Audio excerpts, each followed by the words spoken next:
Series of Lessons in Raja Yoga by Yogi Ramacharaka, 1906. The previous 11th lesson was subconscious character building. This is the 12th lesson, the final one. Subconscious influences. In this lesson, we wish to touch upon a certain feature of subconscious mentation that has been dwelt upon by certain schools of Western writers and students during the past 20 years, but which has also been misunderstood and, alas, too often misused by some of those who have been attracted to the subject. We allude to what has been called the power of thought. While this power is very real, and like any other of the forces of nature may be properly used and applied in our everyday life, still, many students of the power of the mind have misused it and have stooped to practices worthy only of the followers of the schools of black magic. We hear on all sides of the use of treatments for selfish and often base ends. Those following these practices seem to be in utter ignorance of the occult laws brought into operation, and the terrible reaction inevitably falling to the lot of those practicing this negative form of mental influence. We have been amazed at the prevailing ignorance concerning the nature and effects of this improper use of mental force, and at the same time, at the common custom of such selfish improper uses. This, more particularly when the true occultist knows that these things are not necessary, even to those who seek success by mental forces. There is a true method of the use of mental forces as well as an improper use, and we trust that in this lesson we may be able to bring the matter sharply and clearly before the minds of our students. In our first course, Elsewhere, called the 14 Lessons in Yogi Philosophy, in the several lessons entitled, respectively, Thought Dynamics, Telepathy, etc., and Psychic Influence, we have given a general idea of the effect of one mind upon other minds, and many other writers have called the attention of the Western world to the same facts. There has been a general awakening of interest in this phase of the subject among the Western people of late years, and many and wonderful are the theories that have been advanced among the conflicting schools regarding the matter. But notwithstanding the conflicting theories, there is a general agreement upon the fundamental facts. They all agree that the mental forces may be used to affect oneself and others. And many have started in to use these mental forces for their own selfish ends and purposes, believing that they were fully justified in so doing, and being unaware of the web of psychic causes and effects which they were weaving around them by their practices.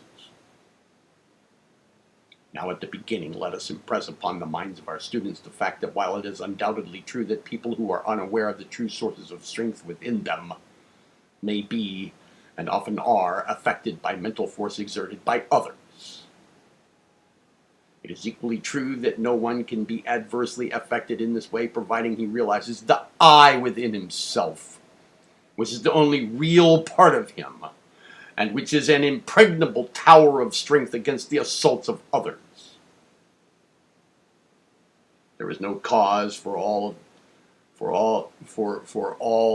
of this fear that is being manifested by many Western students of thought power who are in constant dread of being treated adversely by other people. The man or woman who realizes the I within, well, may by the slightest exercise of the will surround himself with a mental aura which will repel adverse thought waves emanating from the minds of others. More than this, the habitual recognition of the I and a few moments' meditation upon it each day will of itself erect such an aura, and will charge this aura with a vitality that will turn back adverse thought and cause it to return to the source from which it came, where it will serve the good purpose of bringing to the mistaken mind originating it the conviction that such practices are hurtful and to be avoided. This realization of the I, which we brought out in the first few lessons of the present series, is the best and only real method of self-protection. This may be easily understood, and we remind you that the whole phenomena of mental influencing brings to the illusion side of existence the negative side, that the real and positive side must of necessity be stronger. Nothing can affect the real in you. And the nearer you get to the real, in realization and understanding, the stronger do you become. This is the whole secret. Think it over.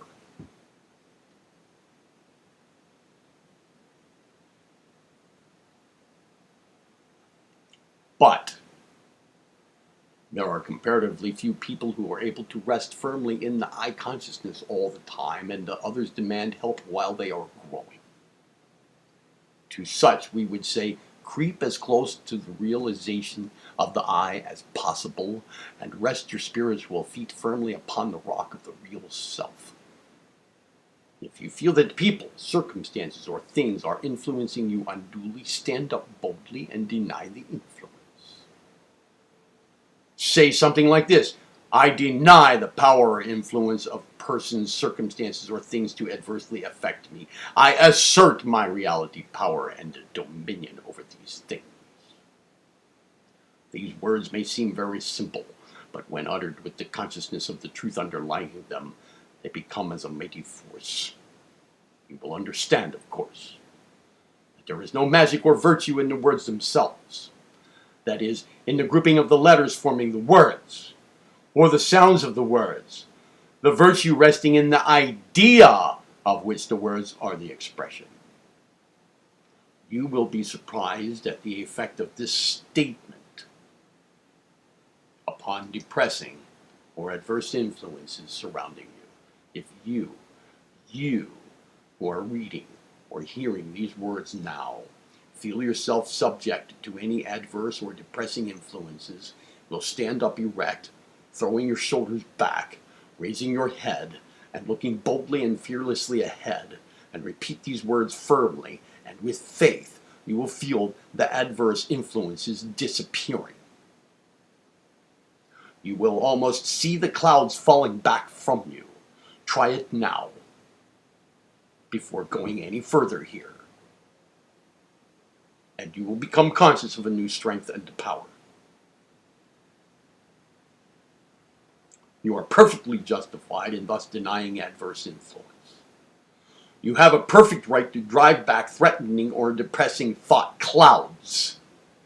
You have a perfect right to take your stand upon the rock of truth, your real self, and demand your freedom. These negative thoughts of the world in general, and of some people in particular, belong to the dark side of life. And you have a right to demand freedom from them. You do not belong to the same idea of life, and it's your privilege, it's your duty, to repel them and bid them disappear from your horizon. You are a child of light, and it is your right and duty to assert your freedom from the things of darkness. You are merely asserting the truth when you affirm your superiority and dominion over these dark forces. And in the measure of your recognition and faith will be the power at your disposal. Faith and recognition renders man a god. If we could but fully recognize and realize just what we are, we could rise above this entire plane of negative, dark world of thought. But we have become so blinded and stupefied with the race thought, fear, and weakness, and so hypnotized with the suggestions of weakness that we hear on all sides of us, that even the best of us find it hard to avoid occasionally sinking back into the lower depths of despair and discouragement. But let us remember this, brothers and sisters, that these periods of backsliding become less frequent and last a shorter time as we proceed. By and by we shall escape them altogether. Some may think that we are laying too much stress upon the negative side of the question, but we feel that what we have said is timely. and much needed by many who read or hear these lines. There has been so much said regarding this negative, adverse power of thought that it is well that all should be taught that it is in their power to rise above this thing, that the weapon for its defeat is already in their hand. The most advanced student may occasionally forget that he is superior to the adverse influence of the race thought and other clouds of thought influence that happen to be in his neighborhood. When we think of how few there are who are sending forth the positive, hopeful thought waves, and how many are sending forth continually the thoughts of discouragement, fear, and despair, it is no wonder that at times there comes to us a feeling of discouragement, helplessness, and what's the use? But we must be ever alert to stand up and deny these things out of existence so far as our personal thought world is concerned. There is a wonderful occult truth in that. We are the makers, the preservers, and destroyers of our personal thought world. We may bring into it that which we desire to appear. We may keep there what we wish, cultivating, developing, and unfolding the thought forms that we desire. We may destroy that which we wish to keep out. The I is the master of its thought world. Think over this great truth, student. By desire we call into existence. By affirmation we preserve and encourage. By denial we destroy. The Hindus in their popular religious conceptions picture the one being as a trinity, composed of Brahma, the creator, Vishnu, the preserver, and Shiva, the destroyer. Not three gods as is commonly supposed, but a trinity composed of three aspects of deity or being. This idea of the threefold being is also applicable to the individual, as above, so below, remember. Excuse me. The I is the being of the individual, and the thought world is its manifestation. It creates, preserves, and destroys as it will. Carry this idea with you and realize that your individual thought world is your own field of manifestation. In it, you are constantly creating, constantly preserving, constantly destroying. And if you can destroy anything in your own thought world, you remove it from its field of activity, so far as you are concerned. And if you create anything in your own thought world, you bring into it active being, so far as you are concerned. And if you preserve anything, you keep it by you in effect and full operation and influence in your life. This truth belongs to the higher phases of the subject, for its explanation is inextricably bound up in the explanation of the thing in itself, the absolute and its manifestations. But even what we have said should give to the alert student sufficient notice to cause him to grasp the facts of the case and to apply the principles in his own life. If one lives on the plane of the race thought, he is subject to its laws. For the law of cause and effect is in full operation on each plane of life. But when one raises himself above the race thought and onto the plane of the recognition of the real self, the I, then does he extricate himself from the laws of cause and effect and places himself on a higher plane of causation, in which he plays a much higher part. And so we are constantly reminding you that your tower of strength and refuge lies on the higher plane. But nevertheless, we must deal with the things and the laws of the lower plane, because very few who read these lessons or hear these lessons are able to rest entirely upon the higher plane. The great majority of them have done no more than to lift themselves partially onto the higher plane, and they are consequently living on both planes, partly in each, the consequence being that there is a struggle between the conflicting laws of the two planes. The present stage is one of the hardest on the path of attainment, and resembles the birth pains of the physical body. But you are being born into a higher plane, and the pain, after becoming the most acute, will begin to cease, will begin to ease, and in the end will disappear, and then will come peace and calm. When the pain becomes the most acute, then be cheered with the certainty that you have reached the crisis of your new spiritual birth, and you will soon gain peace. And then you will see that the peace and bliss will be worth all the pain and the struggle.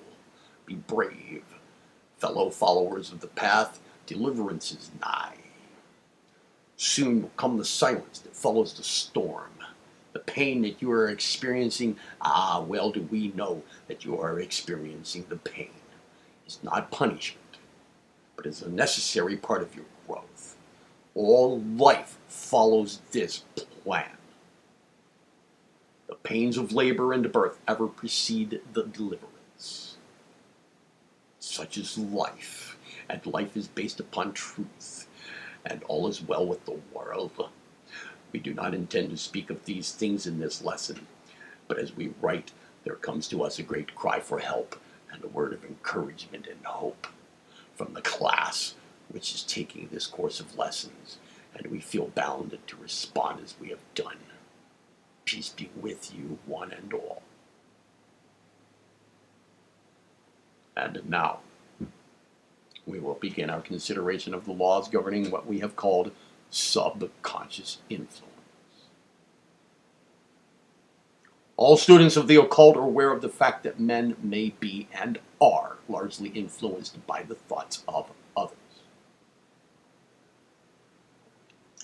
Not only is this the case in instances where thoughts are directed from the mind of one person to the mind of another, but also where there is no special direction or intention in the thought set forth. The vibrations of thoughts linger in the astral atmosphere long after the effort that sent forth the thought has passed. The astral atmosphere is charged with the vibrations of thinkers of many years past, and still possesses sufficient vitality to affect those whose minds are ready to receive them at this time. And we shall attract to us thought vibrations corresponding in nature with those which we are in the habit of entertaining. The law of attraction is in full operation, and one who makes a study of the subject may see instances of it on all sides. We invite to ourselves these thought vibrations by maintaining and entertaining thoughts along certain lines. If we cultivate a habit of thinking along the lines of cheerfulness, brightness, and optimism, we attract to ourselves similar thought vibrations of others. And we will find that before long, we will find all sorts of cheerful thoughts pouring into our minds from all directions. And likewise, if we harbor thoughts of gloom, despair, pessimism, we lay ourselves open to the influx of similar thoughts which have emanated from the minds of others. Thoughts of anger, hate, jealousy attract similar thoughts which serves to feed the flame and keep alive the fire of these low emotions. Thoughts of love tend to draw to ourselves the loving thoughts of others, which tend to fill us with a glow of loving emotion. And not only are we affected in this way by the thoughts of others, but what is known as suggestion also plays an important part in this matter of subconscious influence.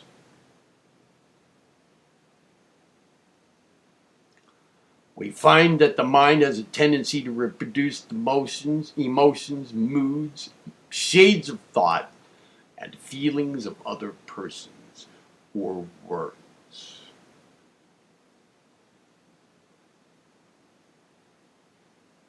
We associate with persons of a gloomy temperament, we run the risk of catching their mental trouble by law of suggestion, unless we understand this law and counteract it.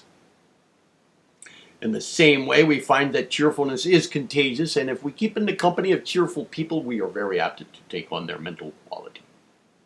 The same rule applies to frequenting the company of unsuccessful or successful people, as the case may be. If we allow ourselves to take up the suggestions constantly emanating from them, we will find that our minds will begin to reproduce the tones, attitudes, characteristics, dispositions, and trait of the other persons. And before long, we will be living on the same mental plane. As we have repeatedly said, These things are true only when we allow ourselves to take on the impressions, but unless one has mastered the law of suggestion and understands its principles and operations, he is more or less apt to be affected by it. All of you readily recall the effect of certain persons upon others with whom they come into contact. One has a faculty of inspiring with vigor and energy those in whose company he happens to be. Another depresses those around him and is avoided as a human wet blanket. Another will cause a feeling of uneasiness in those around him by reason of his prevailing attitude of distrust, suspicion, and low cunning. Some carry an atmosphere of health around them, while others seem to be surrounded with a sickly aura of disease, even when their physical condition does not seem to indicate a lack of health. Mental states have a subtle way of impressing themselves upon us. And the student who will take the trouble to closely observe those with whom he comes in contact will receive a liberal education along these lines. There is, of course, a great difference in the degree of suggestibility among different persons. There are those who are almost immune, while at the other end of the line are to be found others who are so constantly and strongly impressed by the suggestions of others, conscious or unconscious, that they may be said to scarcely have any independent thought or will of their own. But nearly all persons are suggestible to a greater or lesser degree. It must not be supposed from what we have said that all suggestions are bad, harmful, or undesirable, though. Many suggestions are very good for us, and coming at the right time have aided us much. But nevertheless, it is well to always let your own mind pass upon these suggestions before allowing them to manifest in your subconscious mind. Let the final decision be your own, not the will of another, although you may have considered outside suggestions in connection with the matter.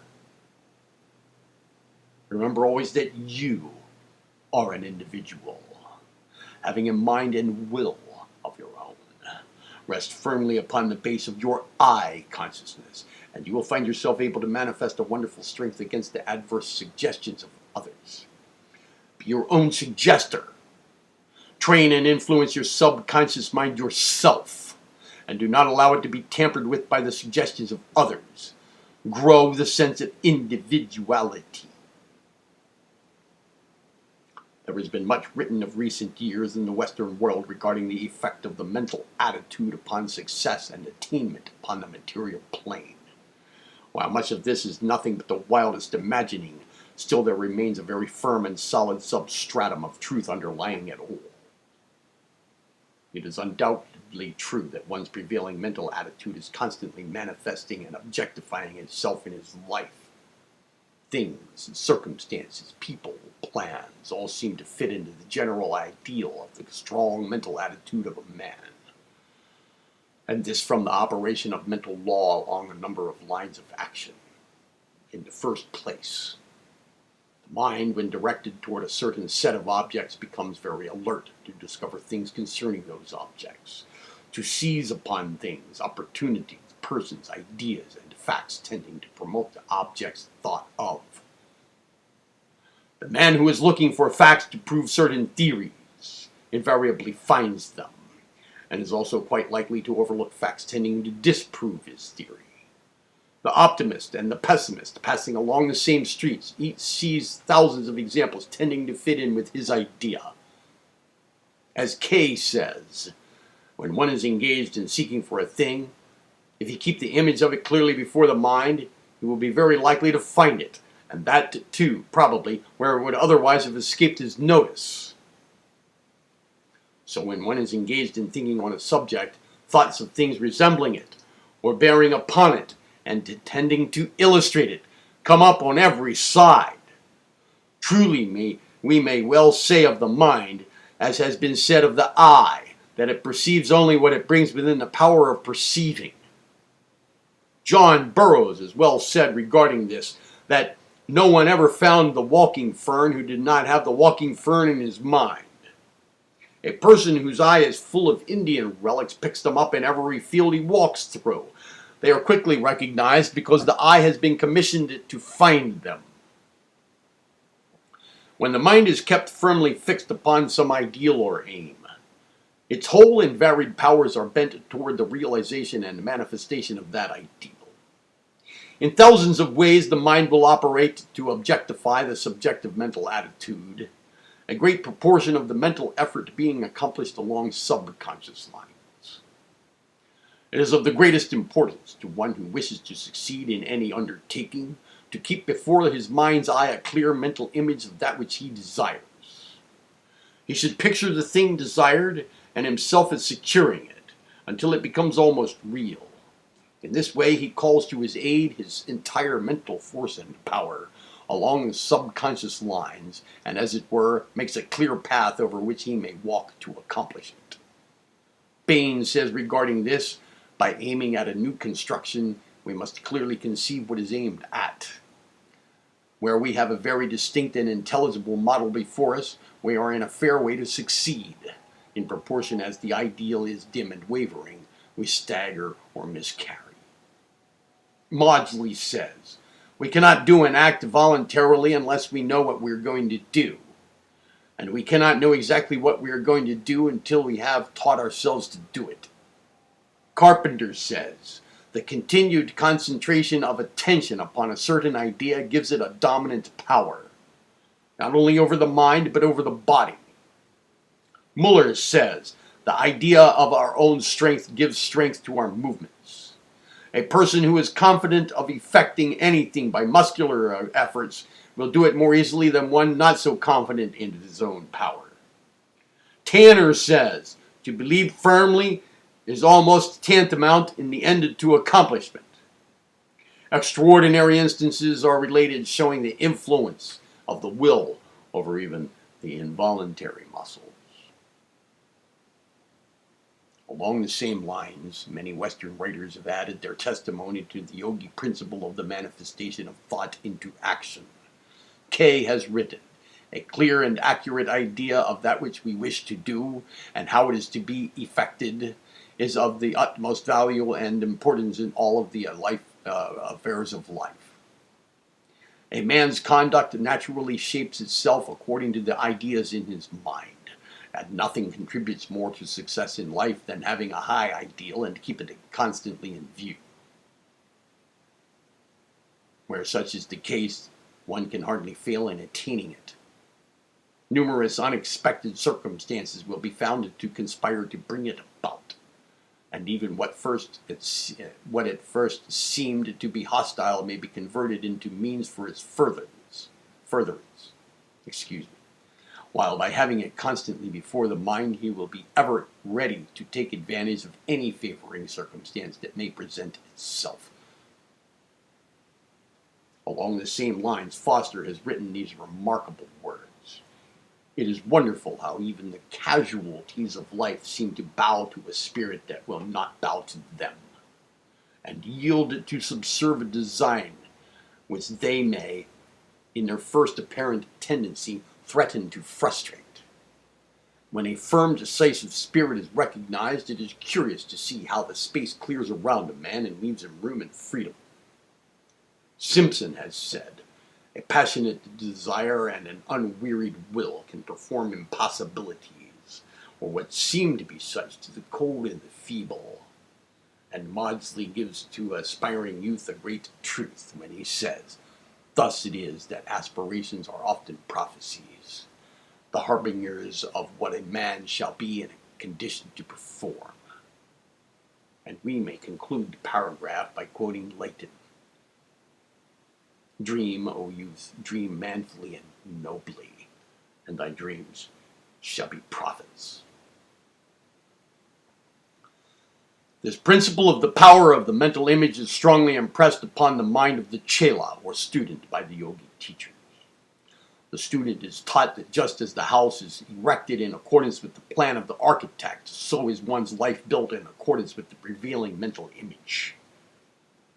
The mind subconsciously molds itself around the prevailing mental image or attitude, and then proceeds to draw upon the outer world for material with which to build in accordance with the plan. Not only is one's character built in this way, but the circumstances and incidents of his life follow the same rule. The yogi student is instructed into the mysteries of the power of the mind in this direction. Not that he may make use of it to build up material success or to realize his personal desires, for he is taught to avoid these things. But he is fully instructed, nevertheless, that he may understand the workings of the law around him. And it is a fact well known to close students of the occult that the few who have attained extraordinarily high degrees of development make use of this power in order to help the race. Many a world movement has been directed by the minds or mind of some of these advanced souls who are able to see the ideal of evolution ahead of the race. And by visualizing the same and concentrating upon it in meditation, actually hastened the progress of the evolutionary wave and caused to actually manifest that which they saw and upon which they meditated.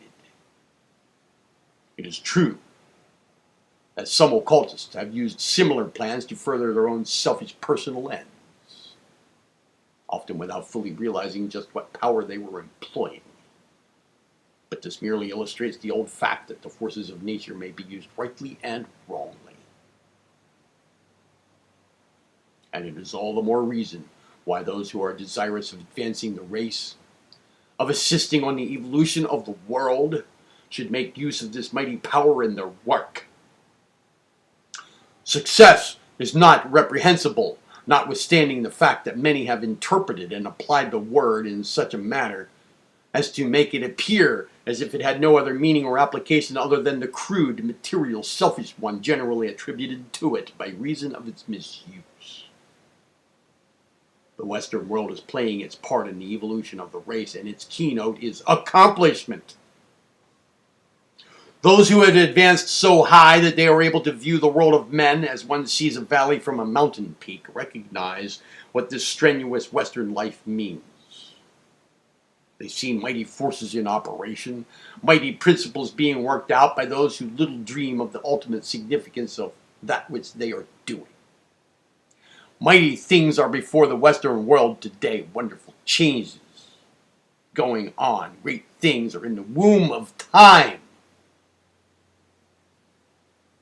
The men and women in the Western world feel within them the mighty urge to accomplish something, to take an active part in the great drama of life.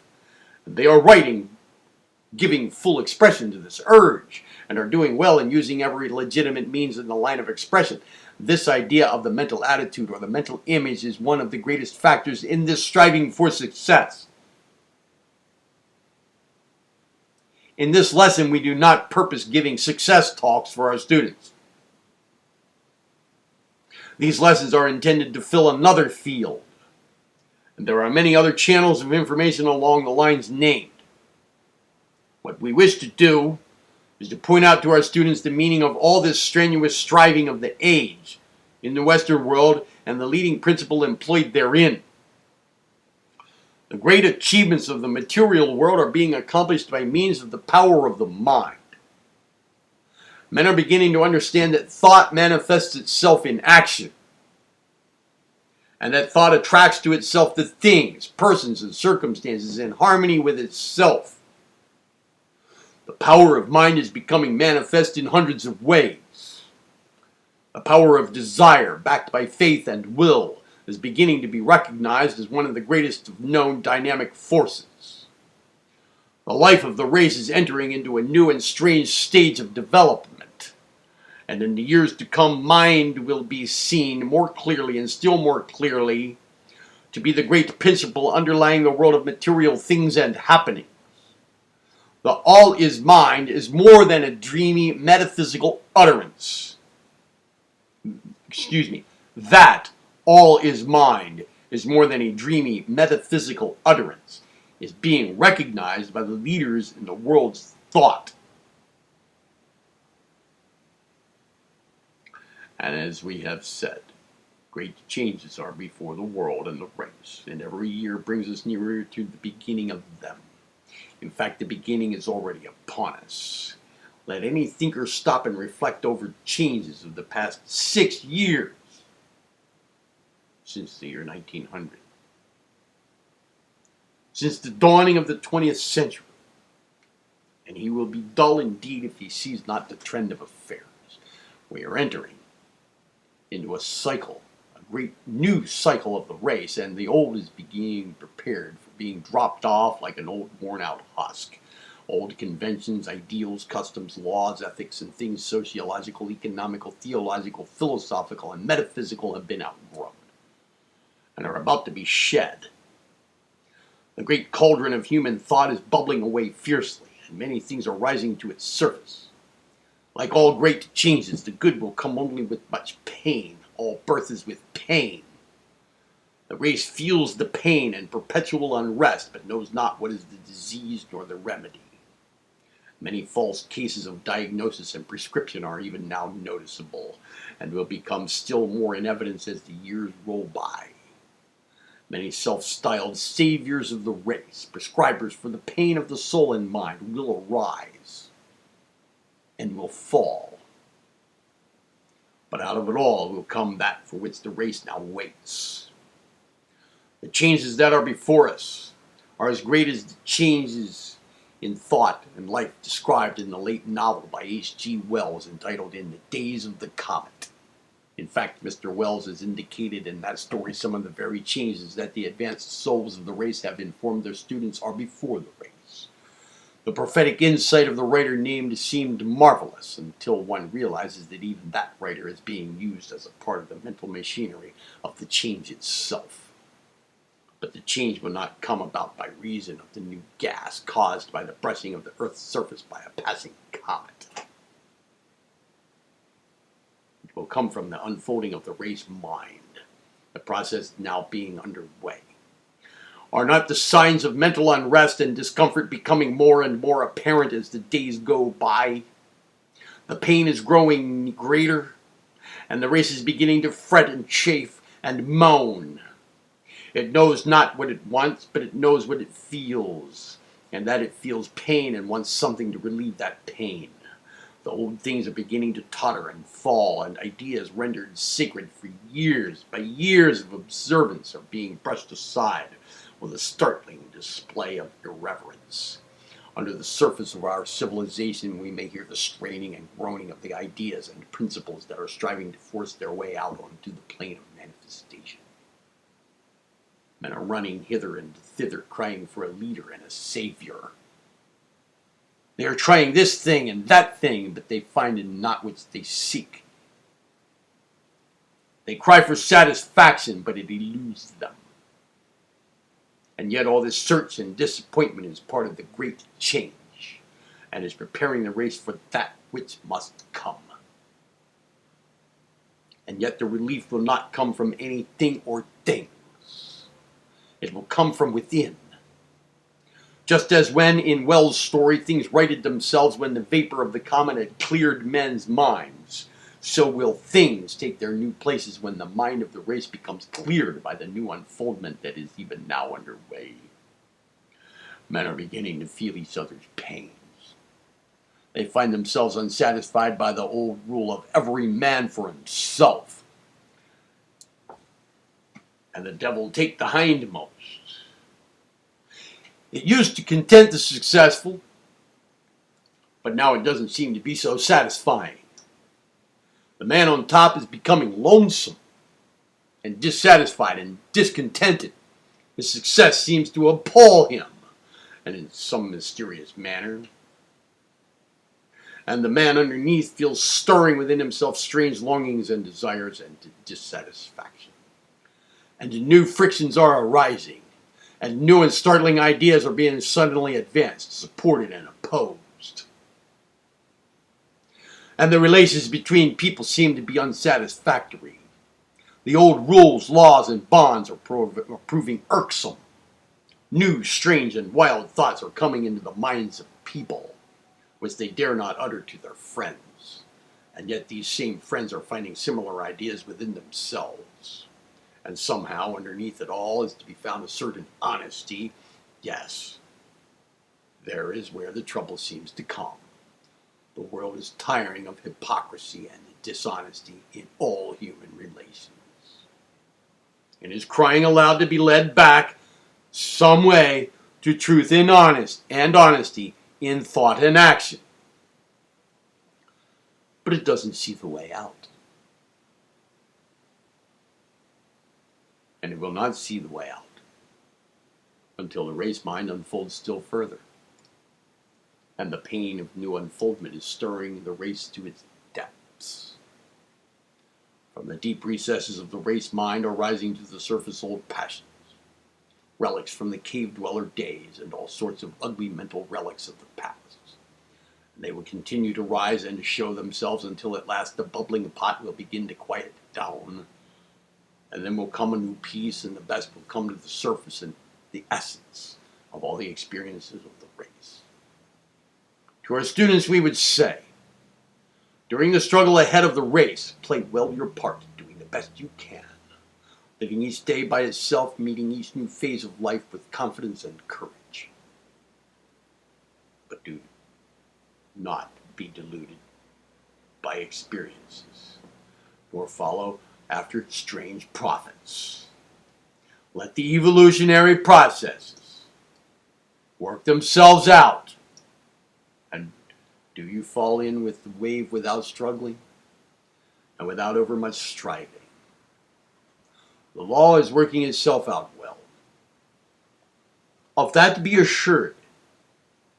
Those who have entered into even a partial understanding and recognition of the one life underlying will find that they will be as the chosen people during the changes that are coming to the race. They have attained that which the race is reaching toward in pain and travail. And the force behind the law will carry them along. For they will be the leaven that is to lighten the great mass of the race into the new dispensation. Not by deed or by action, but by thought will these people leaven the mass. The thought is even now at work. And all who read these words or listen to these words are playing a part in that work, although they may know it not. If the race could realize this truth of the one life underlying today, the change would occur in a moment. But it will not come in that way. When this understanding gradually dawns upon the race, this new consciousness, then will things take their proper places, and the lion and the lamb will lie down together in peace. We have thought it well to say these things in this last lesson of this course. They are needed words. They will serve to point out the way to those who are able to read, to listen, watch, and wait for the silence that will follow the storm. In this series of lessons, we have endeavored to give you a plain, practical presentation of some of the more important features of Raja Yoga. But this phase of the subject, as important and interesting as it is not the highest phase of the great yoga teachings. It is merely the preparation of the soil of the mind for what comes afterward. The phase called Jnani Yoga, the yoga of wisdom, is the highest of all the various phases of yoga, although each of the lower steps is important in itself. We find ourselves approaching the phase of our work for which we have long wished. Those who have advised and directed this work have counseled us to deal with the less advanced and simpler phases in order to prepare the minds of those who might be interested, so that they would be ready for the higher teachings. At times we have felt an impatience for the coming of the day when we would be able to teach the highest that has come to us, and now the time seems to have come. So following this course, we will begin a series of lessons in Jnani Yoga, the yoga of wisdom, in which we will pass on to our students the highest teachings regarding the reality and its manifestations, the one and the many. The teachings that all is mind will be explained in such a manner as to be understood by all who have followed us so far. We will be able to impart to you the higher truths about spiritual evolution, sometimes called reincarnation, as well as spiritual cause and effect, often called karma. The highest truths about these important subjects are often obscured by popular misconceptions occasioned by partial teaching.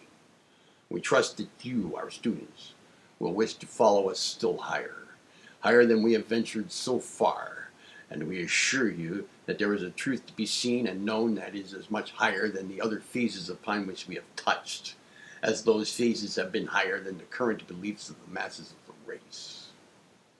We trust that the powers of knowledge may guide and direct us, that we may be able to convey our message so that it may be accepted and understood.